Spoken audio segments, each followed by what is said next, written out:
Hello, Oracles. Well, I just had a wonderful ride with my buddy who has a Tesla Model 3 Performance, brand new Highland, very few miles on this thing, doesn't even have a license plate on it yet. That's how new it is. And he was showing me FSD 12.3.6. So for me, I haven't ridden in an FSD vehicle since the early 11s, about this time last year. So I had, not a lot of experience in this, and I knew that they've made some major upgrades. So today I'm going to discuss some of that adventure that we went on today, and I'm going to look at the future when we're looking at robotaxis and Robotaxi Day that's coming up on August 8th, and some of the headwinds and the tailwinds that Tesla is going to be facing when it comes to the robotaxis actually hitting the road. And now, in my opinion, robotaxis are going to be reality in the future. That is the direction that we are going. But of course, we're going to face some challenges along the way, but we're also going to have some things that are going to help speed up that process as well. So today we're going to discuss both of those. And if you guys like this kind of content and enjoy what you're seeing here, please hit that like button down below. All right, first I want to start with, sorry for no video last week. My family was in town for my son's graduation, and I had an opportunity to spend more time with them, and I'm going to take them up on that opportunity. So last week was family week, so I apologize for no videos, but getting back at it now. All right, so first off, the ride I went on, again, there's my first time in over a year riding an FSD, massive improvements. Last time I was in it, the car was a little hesitant in some areas, when it was driving down lanes, would go back and forth within the lane. Very, very smooth ride, no hesitations. There were actually, I don't think we had any disengagements at all today. And the only thing he had to do was occasionally at a green light was just hit the accelerator to say, yep, it's good to go. And it went. The rest of the time, it was all on its own, significantly better than before. Changing lanes, being aggressive, passing cars, going around cars to get into other lanes, things that I did not experience last year that were, so significant now that really weren't around last year. So obviously, we've made some major improvements since last year. So of course, now my brain goes, okay, this is the reality that's coming. We have the Robotaxi unveiling coming up in a little over a month. What can we expect? Are we going to expect Tesla coming out and saying, hey, we're ready to go and hit the ground running? And if they are ready to go and hit the ground running, are we actually going to be seeing robotaxis on the road immediately? Or what are we going to have to wait for? How long is it going to take before they truly do hit the road and get going? So obviously, tailwinds that we have going for us. We'll go over the good stuff first. So tailwinds are, we're moving in that direction, in my opinion. We are going to be seeing that on the road. The things that are going to push us in that direction are going to be the fact that Tesla has already been showing that the safety data by having the car driving for itself on FSD is safer than a human driver for the most part. There are obviously still a lot of scenarios out there that it hasn't solved yet, but overall, it drives safer than a human. I mean, going out there today was showing me just how safe it is. And I remember last year, and if you guys saw some of my videos, I was posting about my comparing it to my son when he was learning how to drive at 16 years old and how they were learning. And, eventually my son hit the point where it was better than FSD. Now we're at the point where, man, it's questionable. Like obviously the car driving right now is way better than a brand new teenage driver getting into a vehicle. But now we're getting to the point where it's better than other drivers that I've been with who are experienced drivers, and people who are like, I'd rather have the car driving me than having you drive me. So we're now getting to that point. So the technology is moving along very rapidly to get down to this course. And Tesla has the data to prove that. So when it comes to actual regulations of this, we know that some states already have this approved, other states don't, and then waiting for it to come on a federal level. Again, I think China might end up getting there before we do, just because China dictates what's going on. There's a lot less bureaucracy that goes on over there. So they might actually get it regulated first before we do. But again, we have the data here. And eventually we're going to get to the point where the people are going to say, this needs to be mandated, similar to, seatbelts being in vehicles, having backup cameras in vehicles. Stuff like that is mandated. We will eventually get to the point where it's going to be mandated to have this. May not be mandated to use it, but it has to be available in the vehicles. I'm not one for mandating, forcing people to do things. Having the mandates out there for 2035 to have no ICE vehicles built, I'm against. I don't agree with that. I think the natural laws of things are going to take us to the point where people are going to see that buying an EV is going to be less expensive than buying an ICE vehicle. It's going to be less to maintain that vehicle, and you're going to get better performance out of it. So there would be no point in buying an ICE vehicle. And by doing so, you're going to have, manufacturers not wanting to build ICE vehicles because they're not going to make money. They're not going to sell them as much. They'll be making very specific ones, maybe like those, the muscle car versions of things that people really want to buy that they don't sell a lot of anyway. Those kinds of things, have at it, guys. You want to go out there and rev your engines? Go for it. I'm all for that. I used to drag race. I love that. But when it comes to the masses, it's naturally just going to go that way. So mandating things like that, I'm not for. So just like FSD, there are people who enjoy driving. So let them drive. And another tailwind, which conversely is also a headwind, which we'll get into a minute, is a tailwind is the more people who use this, the more comfortable people are going to get with it. Now, of course, we already see coming, FSD, it's different because you do still have a human driver in there. So it's a little different experience than just a robotaxi. But we do have that with Cruise and Waymo. And you'll have this in cities where it's geofenced. The more people use it there, the more comfortable they're going to get with it.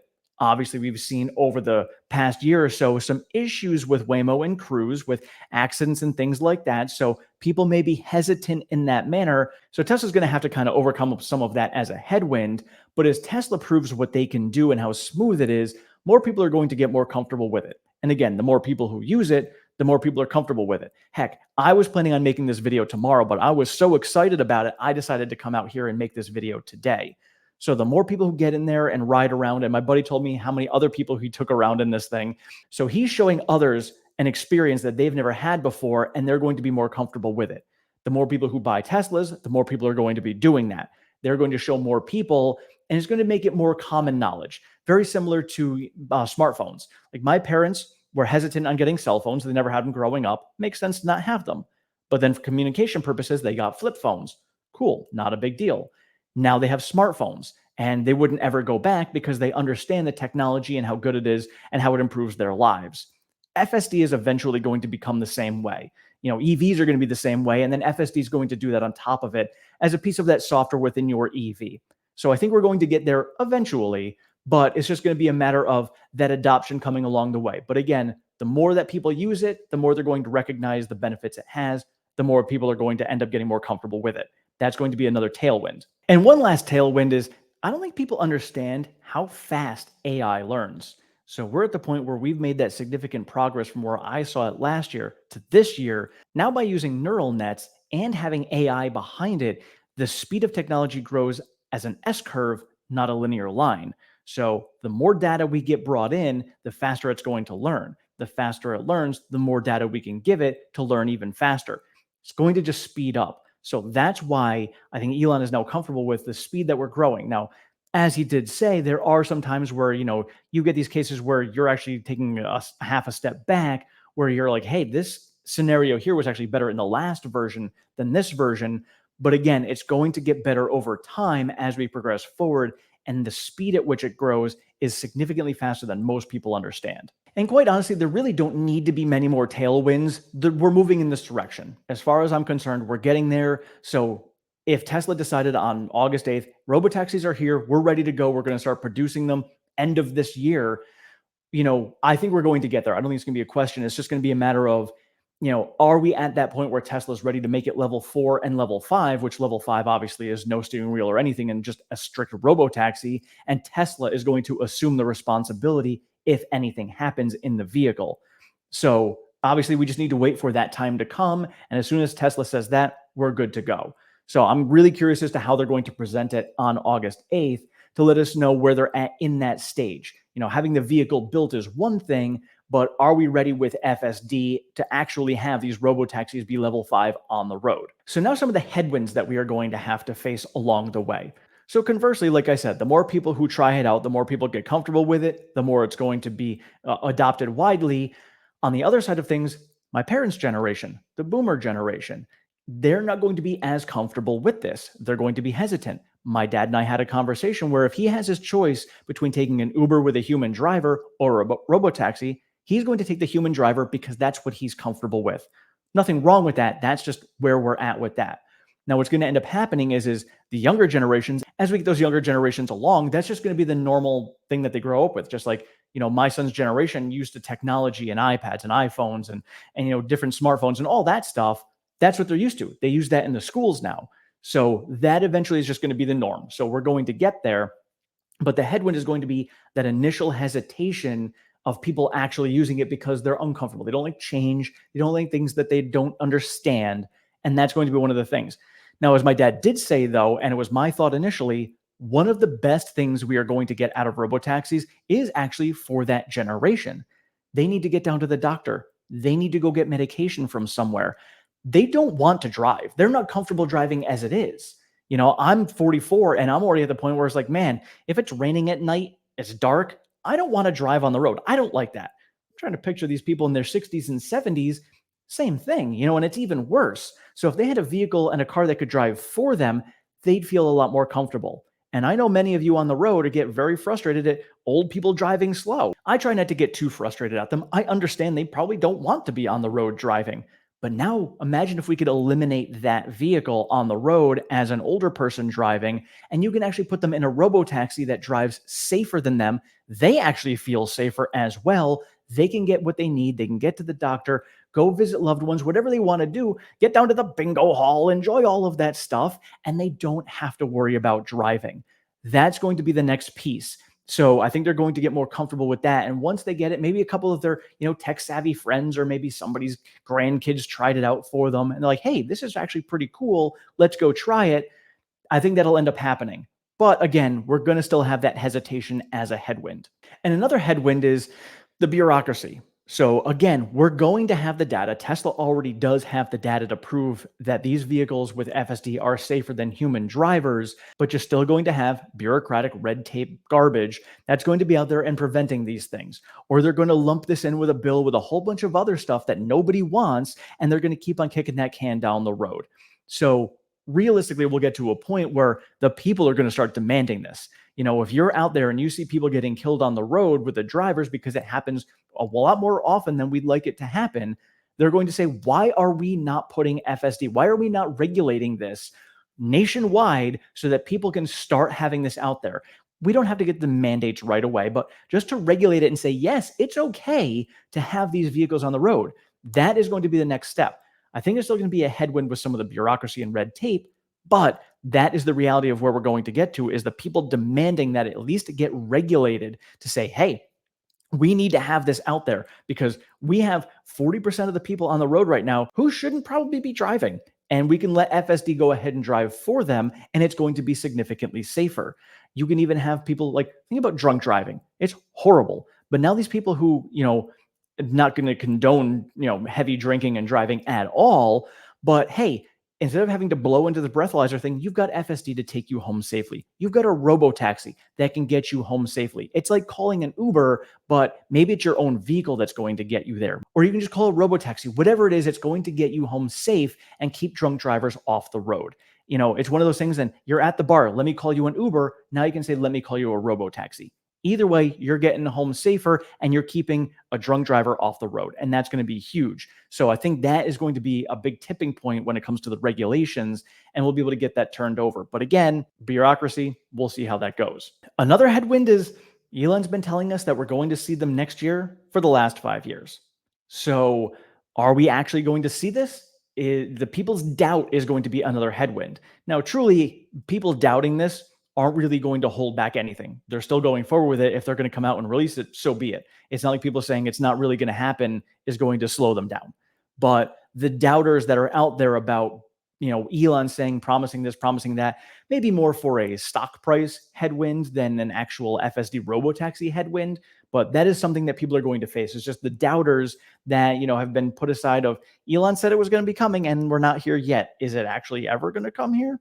We'll see. Again, August 8th, we should have a lot more information on this. And the last big headwind that I thought of, which it's stupid, but it's going to be reality, and you guys know it, and it's sad to say this is going to be one of probably the biggest headwinds that they're going to have to face, is think about, I don't know if any of you guys saw the article the other day about I think it was Florida that it was in, there was 15 Cybertrucks that were all vandalized with spray paint. People just hating on Tesla for whatever reason. Go out there. They don't like Elon. They don't like EVs. They don't understand it. So they think that, they still have children in cobalt mines bringing up the stuff for the batteries. All these things that people don't understand and just hate because they're hating on it. You have robotaxis on the road. You're going to have people intentionally hitting robotaxis with their own vehicles. You're going to see these articles that are going to come out. Another robotaxi getting into an accident. And then we're going to have potential regulation hesitation of, well, do we want to put robotaxis on the road if we've got other drivers intentionally hitting them? We also don't want to put people in harm's way. Now, I think we're going to get past that, but we're going to have that initial hatred right off the bat, and these people are going to go out there and do this. And we saw that with when it came to horse and buggies and cars. It's these people who strictly do not want to see change, and they want to stay with what they have, and they don't like where the future is going, and they're going to intentionally go and do things and hold us back. So again, we're going to get past that, but I think that's going to be one of the biggest headwinds that we're going to face. It's going to be a headwind for robotaxis themselves. It's going to be a headwind for the stock because we're going to get a lot of FUD that comes out of it. And again, that's where, we talked about things over the last few years, the FUD fighters that are out there, people just spreading the truth. And this is really what's going on, because other people are going to read headlines, another robotaxi in an accident. People are going to read a headline. That's that headline they're going to read, and they're saying, oh, see, I told you that robotaxis aren't safe. Not reading the actual article and what truly happened. That's what's going to happen. No, we may also get to a point where a robotaxi actually does something wrong and gets us into an accident. Probably going to happen. I know someone asked that to Elon at the shareholder meeting. And Elon has addressed this in the past as well. He fully understands that this is going to happen. You're never going to be perfect when you come out with these things. But he said early on, he has no problems paying millions and millions of dollars in lawsuits because he knows that long term, based upon the data that we already see, that it's going to be safer and save more human lives than it's going to harm. So this is the direction to go to save more lives. You're never going to be perfect, but we're going to get to that point where it's going to be better and safer, and you're going to have a lot more people alive. Unfortunately, people don't pay attention to that. They don't notice how many lives are saved by the technology. They only recognize the ones that are lost. So you have to start taking into account, if you did lose lives because of this, how many did you save? What was the percentage based upon miles driven, which is what we go by? So that's going to be a headwind to face because a lot of people just don't understand that. And so we're going to have to make sure that the education is out there. So obviously X is a great place where people are going to learn all of that. YouTube channels also are going to be promoting that, basic information that's out there. And here's the actual facts of what's going on. So we'll just keep up our job of doing that as we get to that point. But I think that's going to be probably the biggest headwind that we are going to have to face when we actually do get robotaxis out on the road. So now my thought is, when are we actually going to be getting these on the road? So are we going to see them maybe in geofenced cities come 2025? Are we going to be seeing these getting produced in the factory by the end of this year? Who knows? But again, excited about robotaxi. The FSD drive today just really kind of put me to that next level of, this is where we're going. And I got to tell you, it is taking everything in me to not go buy a Tesla right now. I have to be wise with my money. I have to get a tenant for my house. I have to pay for my son's college. Just a lot of little things that I have to pay for right now. My plan will be to get my son into college, get a tenant in here, and maybe for my birthday, November 8th, actually get myself a Tesla. I've been saying it for a few years now. I want to do it on my birthday. And I've just been wise with my money and chose to either invest it or save up for the house, which I wanted to get first because now I can charge it here. I think it's time. Just again, every time I ride in one, I'm like, oh my God, it's just light years ahead in technology of what I have. No, I don't have the most technologically advanced car. It's the base model CRV 2016. But yeah, today's excitement, I'm definitely going to get it. I was going to get a Model Y at first, but realizing what I actually use my SUV for, and now that my son's going to college, and now that the Model 3 long range qualifies for the EV tax credit, I'm probably going to end up going with a Model 3 long range. I don't need to get the Model Y anymore. And seeing as the Highlands upgrade and what it is, oh golly, it's my buddy himself. He has a Model 3 Performance from a couple of years ago, and he said the technology in this Highland is so much better than his version of it. So the Highland, definitely huge thumbs up in his eyes. So for me, that was kind of all right, it's going to have hardware for, I'm going to get the Highland. Being patient on this actually paid off. And if I can get to the end of the year, maybe we get a rate reduction. So maybe I can get a little bit lower rate on a loan for it as well.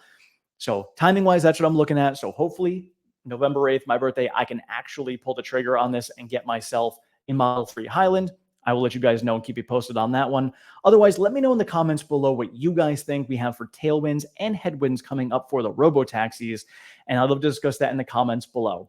Otherwise, thank you guys so much for watching. I appreciate all of your support. Have a great one.